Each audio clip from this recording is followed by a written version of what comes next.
Hello bull trackers. दोस्तों, एक वक्त था जब इंडियन मार्केट्स को बेस्ट परफॉर्मिंग मार्केट्स कहा जाता था और आज हम उस दौर पे आ गए हैं जब इंडियन मार्केट्स को वर्स्ट परफॉर्मिंग मार्केट कहा जा रहा है। तो ऐसा क्यों हुआ? व्हाट वेंट रॉन्ग और क्या कोई उम्मीद बची है?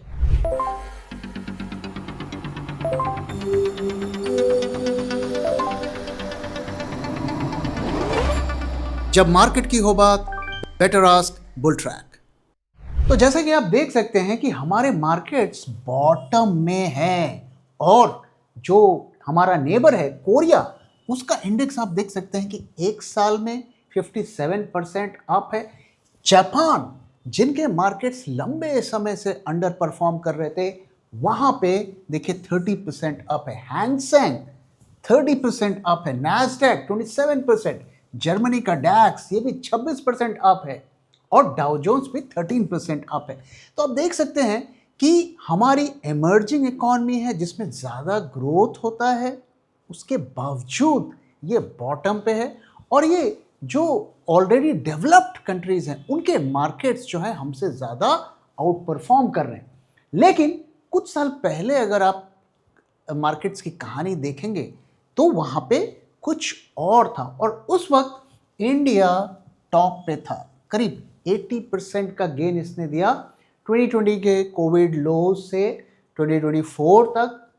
निक्केई को भी आप देखिए तो आउट परफॉर्म किया और डाउ जोन्स और यूरोप एशिया के मार्केट्स को भी आउट परफॉर्म किया। लेकिन आप देखिए कि जितना वहाँ पर जो पिछले सालों में इंडिया ने गेन किया था, वो अब लग रहा है कि वो पूरी तरीके से वो लूज करता जा रहा है। तो व्हाट वेंट रॉन्ग? ऐसा क्या हुआ कि हम बेस्ट परफॉर्मिंग मार्केट से वर्स्ट परफॉर्मिंग मार्केट्स पे आ गए? तो आइए इसको थोड़ा हम समझते हैं। तो सबसे पहले अगर आप देखिए किस तरीके से हमारे जो मार्केट कैप में राइज देखने को मिला। 2017 में $2 ट्रिलियन का हमारा मार्केट कैप था, वो बढ़ के $5.5 ट्रिलियन का बन गया 2024 में। और लगातार हम देख रहे थे मार्केट्स में नए रिकॉर्ड्स बनते जा रहे थे। हर महीने हमारे मार्केट्स नई ऊंचाइयों को जो है छू रहे थे और ये देख के नए नए इन्वेस्टर्स मार्केट में आने लगे। 120 मिलियन न्यू इन्वेस्टर्स जो है मार्केट में आ गए। हर महीने हम देख रहे थे कि नए इन्वेस्टर्स आ रहे थे। और दूसरी चीज़ कि जिस तरीके से अकाउंट ओपनिंग आसान हो गया, 10-15 मिनट में लोग अप्लाई कर दे रहे थे और आधे घंटे में अकाउंट्स खुल जा रहे थे, तो वो भी आसान हो गया। उससे अगर 2020 से थोड़ा पहले आप जाते तो वहाँ पर एक लंबा प्रोसेस होता था। 40-50 पेज का एक बुकलेट फॉर्म होता था, उसे भरा जाता था, उसके बाद वो ब्रोकर के यहाँ जाता था, हफ्तों लग जाते थे। वो सब काम अब बिल्कुल आसान हो गया। और इसके बाद आप देखिए तो आईपीओ की बाढ़ लगातार आने लगी, स्पेशली 2020 के बाद। अब ये बेस बनने के बाद मार्केट्स में एक जबरदस्त ओवरहीटिंग हो गई। अगर बफेट इंडिकेटर को भी आप देखेंगे तो वहां पर भी बिग रेड हमें देखने को मिल रहा था।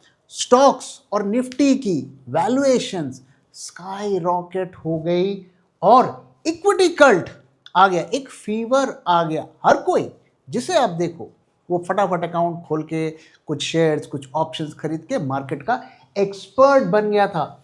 और इसमें एक फोमो कि हर कोई कर रहा है, मैं नहीं कर रहा हूं। और ये सब कुछ हुआ सोशल मीडिया के राइज से। और जब भी ऐसा होता है तो उसका क्या इफेक्ट होता है कि एक ब्लाइंड ऑप्टिमिज्म जो है लोगों में आ गई। लोगों ने एनालिसिस को छोड़ दिया और एक ब्लाइंड ऑप्टिमिज्म में आ गए। आज भी किसी भी रिटेल से आप अगर बात करेंगे वो यही कहेगा मार्केट्स तो हमेशा ऊपर जाता है, थोड़ा गिरेगा फिर चढ़ेगा, थोड़ा गिरेगा फिर चढ़ेगा और वो हमेशा ऊपर जाएगा। ये एक बिलीफ रिटेल इन्वेस्टर्स के माथे में बैठ गई। अब इसका इंपैक्ट क्या हुआ कि जो लोगों ने इस बुल रन, इस ओवरहीटिंग से पहले मार्केट में घुसे थे, उन्होंने जबरदस्त प्रॉफिट कमाया और प्रॉफिट को बुक भी किया। लेकिन जैसा कि होता है ना कि ग्रीड जब टेक ओवर कर जाता है तो आप जितना प्रॉफिट कमाते हैं उसका दुगना, तीन गुना, चार गुना आप बाजार में लगाते हैं। और उसके बाद जब मार्केट्स अंडर परफॉर्म करते हैं तब उन्हें मार्केट के लॉसेस का सामना करना पड़ता है। ध्यान रहे दोस्तों कि इस पूरे दौर में एफआईआईज सेलिंग कर रहे थे। अगर आप उनका लार्जर ट्रेंड देखेंगे तो वो लगातार 2014 से अपनी पोजीशंस को लाइटन कर रहे हैं और रिटेल के पैसे से इस दौर में डीआईआईज खरीद रहे थे। तो आप देखिए, जो स्मार्ट इन्वेस्टर था वो बेच रहा था, डीआईआई खरीद रहा था, रिटेल खरीद रहा था, और इसी वजह से ये ओवरहीटिंग मार्केट में आ रही थी। और ग्रीड बिकम्स द ग्रेविटी, हर कोई ग्रीड से ग्रसित हो गया था। और जब भी मार्केट में ऐसा खेला चलता है वो कुछ टाइम चलता है, लेकिन अल्टीमेटली मार्केट वैल्यूएशंस को ही रिवॉर्ड करता है। और उसके बाद वही हुआ जो हमें दिख रहा है, यानी कि मार्केट का फॉल शुरू हुआ और पिछले साल सितंबर से मार्केट्स लगातार गिरने लगे। हम कुछ भी ब्लेम दे सकते हैं, लेकिन फैक्ट ये है कि मार्केट्स ओवरहीटेड हो गए थे और उन्हें कूल डाउन करना था। और अब देखिए क्या होता है कि हमारे मार्केट्स अंडर परफॉर्म करने लगते हैं। MSCI इंडिया इंडेक्स जो है वो 6.3% का रिटर्न दे रहा था, जबकि कॉस्पी 57%, चाइना 20% से ज़्यादा का रिटर्न दे रहा था पिछले एक साल में। और हम लगातार देख रहे हैं कि किस तरीके से एक साल में एफआईआईज ने $9 बिलियन इक्विटीज से निकाले और साथ में बॉन्ड से भी करीब $3.4 बिलियन दिखाए। और पिछले एक साल में जो सिप वाले हैं वो भी दुखी हैं, उनके सिप्स भी अंडर परफॉर्म कर रहे हैं और म्यूचुअल फंड्स भी अंडर परफॉर्म कर रहे हैं, क्योंकि मार्केट्स अंडर परफॉर्म कर रहे हैं। बुल ट्रैक में हमारी ये कोशिश रहती है कि जो भी हमसे जुड़ें उन्हें हम सही रास्ता दिखा सकें, और इसका प्रूफ है हमारे पोर्टफोलियोज। ये है 2021 का पोर्टफोलियो, और इसी ड्यूरेशन में अगर आप निफ्टी का रिटर्न देखेंगे तो वो 40% से कम है। और अगर आप हमारे 2024 पोर्टफोलियो को देखें तो वहाँ के रिटर्न्स करीब 18% हैं। आप में से कई लोगों ने हमारे पोर्टफोलियो का बेनिफिट उठाया है, लेकिन आप में से कई सारे लोग ऐसे भी हैं जो ये सीखना चाहते हैं कि कैसे हम इसी तरीके के हाई परफॉर्मिंग पोर्टफोलियोज को खुद से डिज़ाइन कर सकते हैं और कैसे हम मल्टीबैगर स्टॉक्स को खुद से आइडेंटिफाई कर सकते हैं। और इसीलिए हम लेके आ रहे हैं invest for alpha 2.0, this time bigger better boulder, जहां आप सीखेंगे कैसे मल्टीबैगर स्टॉक्स ढूंढें, कैसे निकालें स्टॉक्स की रियल वैल्यूएशंस, और क्या वो की मिस्टेक्स हैं जिसे करके इन्वेस्टर्स अपने लाखों रुपए डुबाते हैं। नवंबर 8 एंड 9 2025 सुबह 10 बजे से लेके शाम के 6 बजे तक। तो अभी विजिट करें हमारी वेबसाइट bulltrack.in पे, या हमसे कांटेक्ट करें स्क्रीन पर दिए हुए नंबर पे। Register now.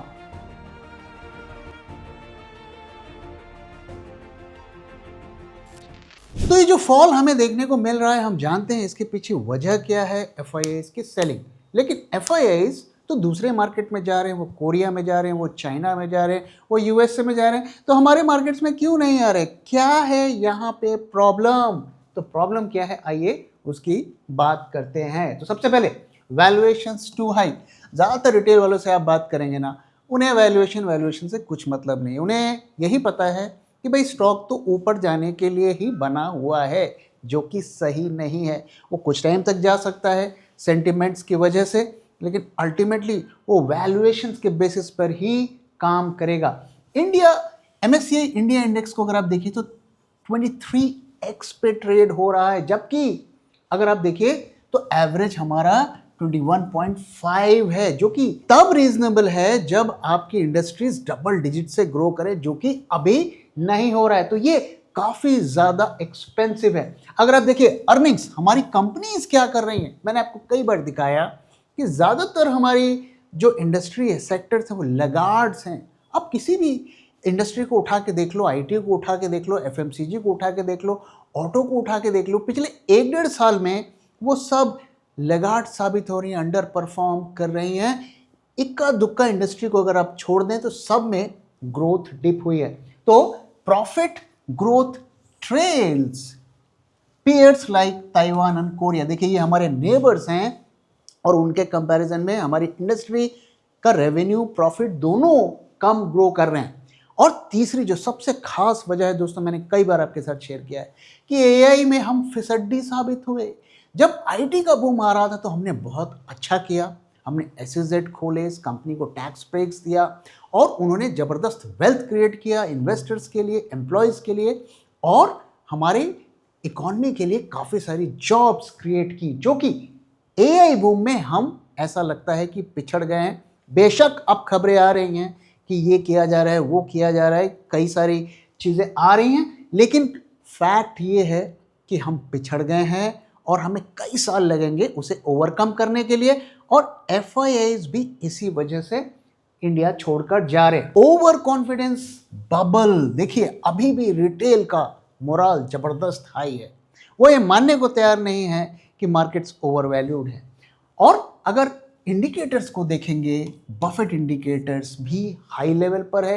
रिटेल यूफोरिया, हर रिटेल वाला आईपीओ में लगा रहा है, हर दिन शेयर खरीद रहा है और ये यूफोरिया इतने अंडर परफॉर्मेंस के बाद भी अभी गया नहीं है। आईपीओ को जैसा लगता है कि बाढ़ आ गई है और कोई भी आईपीओ रिटेल को वैल्यू देने को तैयार नहीं है। इसके बावजूद भी हर आईपीओ ओवर सब्सक्राइब्ड हो रहा है। पिछले एक साल में हमने देखा कि कई आईपीओ, ज़्यादातर आईपीओ ने अंडर परफॉर्म किया, रिटेल वालों को लॉस पे दिया, लेकिन इसके बावजूद भी आईपीओ की बाढ़ आ चुकी है। और ऑफ कोर्स यूएस टैरिफ्स, इसका भी मार्केट पर इफेक्ट पड़ा और इसकी वजह से हमारे एक्सपोर्ट्स पर भी इम्पैक्ट पड़ रहा है और कॉर्पोरेट मार्जिन्स पर भी इम्पैक्ट पड़ रहा है। ओवरऑल हमारी इकोनॉमी पर भी इसका इम्पैक्ट पड़ रहा है। तो बॉटम लाइन क्या है? बॉटम लाइन ये है कि markets too hot for too long थे, इसलिए उन्हें कूल डाउन करना था। दोस्तों मैंने आपके साथ पहले भी शेयर किया है कि जो बुल रन की जो एवरेज लाइफ स्पैन होती है वो 3 से 5 साल होती है। इसके बाद या तो उसे कंसोलिडेट करना होता है या फिर उसे शार्प करेक्शन करना होता है। अगर कंसोलिडेशन होता है तो वो लंबा होता है, मल्टी ईयर का होता है, और अगर शार्प करेक्शन होता है तो वो 1.5-2 साल में भारी गिरावट के बाद रिकवरी शुरू करता है। और इन सब रीजंस की वजह से एफआईआईज की 2 लाख करोड़ की सेलिंग हुई है 2025 में, जो कि एक रिकॉर्ड है। बेशक डीआईआईज ने भी रिकॉर्ड बनाया है खरीदारी का, लेकिन उनकी 6 लाख करोड़ की सेलिंग के बावजूद भी मार्केट्स कहीं भी नहीं गए। ऐसा लगता है कि एफआईआईज जहां जाएंगे वहीं मार्केट जाएगा और डीआईआईज की इतनी बाइंग के बावजूद भी मार्केट कहीं जाने को तैयार नहीं है। तो अगर आप देखें ओवरऑल क्या सिनेरियो है कि वैल्यूएशंस हाई थे। वैल्यूएशंस हाई क्यों थे? क्योंकि पिछले कुछ सालों में जो अर्निंग्स में अच्छी ग्रोथ हमें देखने को मिल रही थी, अब धीरे धीरे अर्निंग्स गिरने लगी तो वैल्यूएशंस अब जस्टिफाइड नहीं हो रहे हैं। अगर इन वैल्यूएशंस को हमें जस्टिफाई करना है तो हमें अर्निंग्स, नेट प्रॉफिट में ग्रोथ दिखाना है। तो क्या वहाँ पर ग्रोथ आ रही है? और अगर वहाँ पे ग्रोथ आएगी तो ये वैल्यूएशंस को हम कुछ हद तक जस्टिफाई कर पाएंगे, लेकिन अगर ग्रोथ नहीं आएगी तो ये वैल्यूएशन जो पीई निफ्टी का चल रहा है वो भी नीचे जाएगा। अभी भी मार्केट को उम्मीद है, होप है कि शायद ग्रोथ आ जाए, इसीलिए मार्केट अभी भी हाई पीई दे रहा है। तो क्या ग्रोथ आएगी? तो अगर हम देखें कि इस क्वार्टर से पहले तक तो सिचुएशन काफ़ी ख़राब थी, काफ़ी ज़्यादा नर्वसनेस थी। अब सरकार ने भी इस बात को रियलाइज़ किया कि कहीं ना कहीं कुछ ना कुछ प्रॉब्लम है और आगे ये प्रॉब्लम काफ़ी बढ़ सकती है। तो सरकार ने कई सारे कदम उठाए, यानी कि एक मार्केट को रीसेट का होप दिया। तो क्या कदम उठाए? हम जानते हैं कि जीएसटी के रेट कट्स किए अभी कुछ टाइम पहले, इनकम टैक्स में रिलीफ दिया, और अगर आप देखिए तो आरबीआई ने भी रेट कट्स किए। तो ये दोनों जो अनाउंसमेंट्स हुए हैं इसे हुए कई महीने हो गए हैं, ये अभी 1 महीने पहले हुआ है। तो क्या ये सब का कम से कम इन दोनों चीज़ों का इम्पैक्ट मार्केट में पड़ा है? इनफैक्ट इसका भी इम्पैक्ट मार्केट में पड़ना चाहिए। तो क्या फर्क पड़ा है? आइए देखते हैं। तो अभी Q2 के रिजल्ट्स आ रहे हैं, काफ़ी कंपनियों के आ गए हैं, तो देखते हैं यहाँ पर ये सबका क्या इम्पैक्ट पड़ता है। तो अगर हम टोटल सेल्स की बात करें, इसमें करीब जो 240 फर्म्स शामिल हैं, तो अगर पिछले साल Q2 में अगर हम देखें तो हमने इतना ग्रोथ दिखाया था, जो कि बढ़ के इतना हुआ है, यानी कि करीब 10 लाख करोड़ से करीब 10.82 लाख करोड़ हुआ। कितना ग्रोथ हमने किया है? 8.4%। तो आप बताइए, क्या ये ज़्यादा है, ये कम है? I would call it an average growth rate. कुछ भी यहाँ पर एक्सेप्शनल नहीं है। अगर हम BFSI जो बैंक एंड फाइनेंस सेक्टर है इसको हटा दें तो क्या ग्रोथ है? करीब 10.2%, जो कि 11 क्वार्टर्स में हाईएस्ट है। हम जानते हैं कि पिछले 1-1.5 साल से ग्रोथ काफ़ी कम हो रही थी, तो उसमें एक होप हमें दिख रहा है थोड़ा बहुत। अगर हम नेट प्रॉफिट की बात करें तो 10% के रफ्तार से ग्रो किया, 9.5% के रफ्तार से ग्रो किए। और अगर हम जो बैंकिंग और फाइनेंस है इसको हटा दें तो 13.5% के रफ्तार से ग्रो किया है। तो यहां से जो हमें सोचने वाली बात है कि अभी भी हम डबल डिजिट में ग्रोथ नहीं दिखा रहे हैं। दोस्तों, मार्केट का एक रूल होता है कि जितनी आपकी ग्रोथ होती है उसका कम से कम 2 टाइम्स मार्केट PE कंफर्टेबली दे रहा है। अब आप तो 10% के रफ्तार से भी ग्रो नहीं कर रहे हैं, तो आप 22 PE के भी हकदार नहीं है। आइडियली आपके 19-20 की PE होनी चाहिए।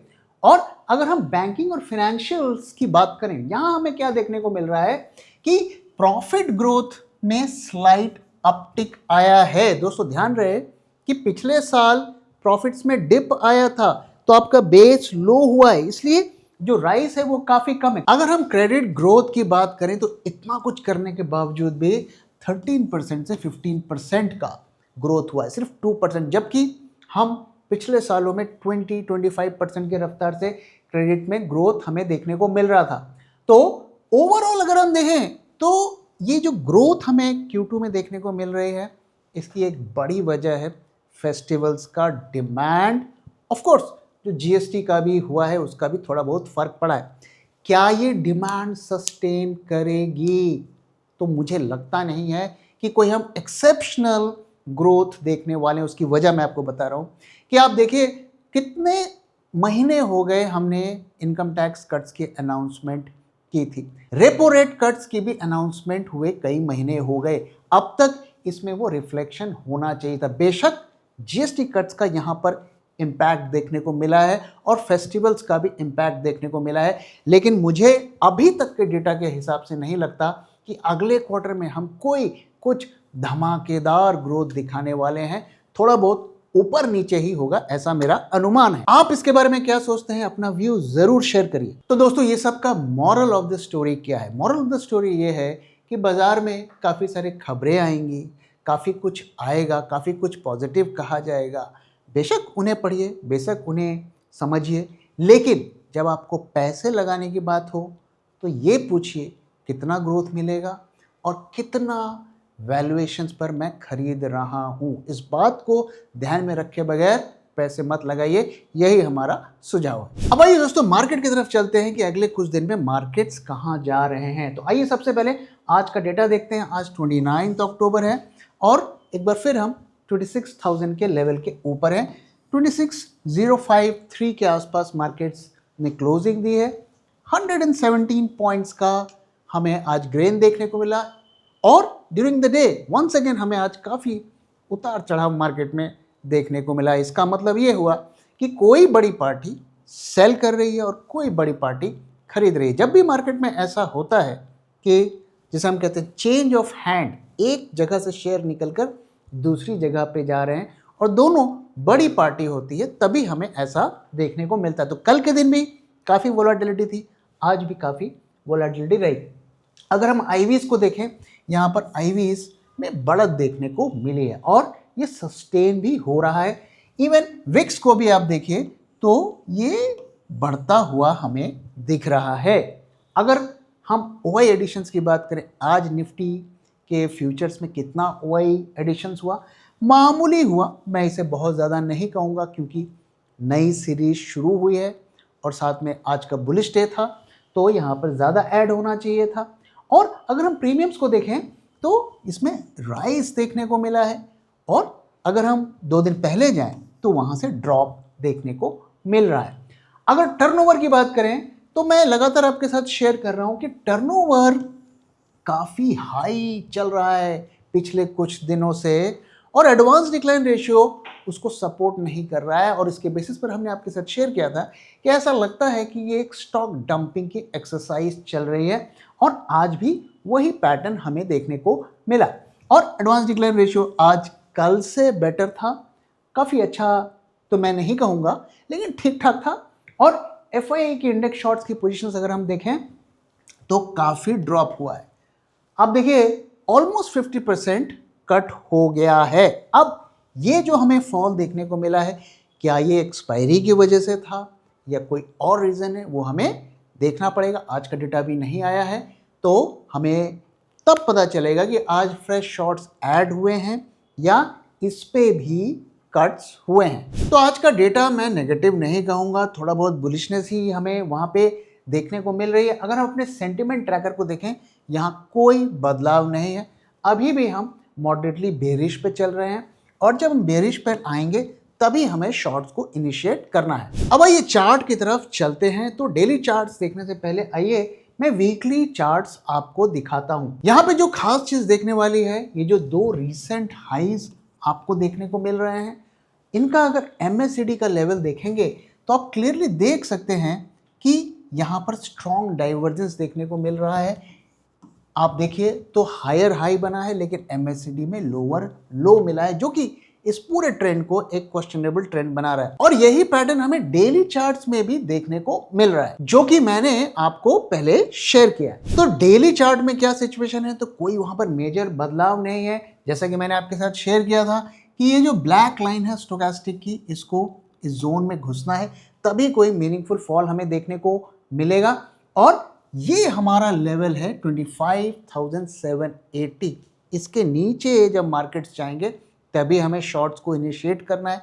अगर आप इम्पेशेंट हैं तो आपको हेजिंग के साथ शॉर्ट्स करना है, और जब ये लेवल ब्रीच होगा तभी हमें उस शॉर्ट्स के हेजिंग को हटाना है। तो फिलहाल कल से आज में हमारा कोई व्यू में बदलाव नहीं है, और जब ये लेवल ब्रीच करेगा तभी हमें शॉर्ट्स को इनिशिएट करना है। तो दोस्तों, इसी के साथ इस वीडियो को यहाँ पे मैं खत्म कर रहा हूँ। वीडियो कैसा लगा जरूर बताइएगा, अपना फीडबैक भी शेयर करना मत भूलिएगा। Thank you very much for watching and thank you for your time.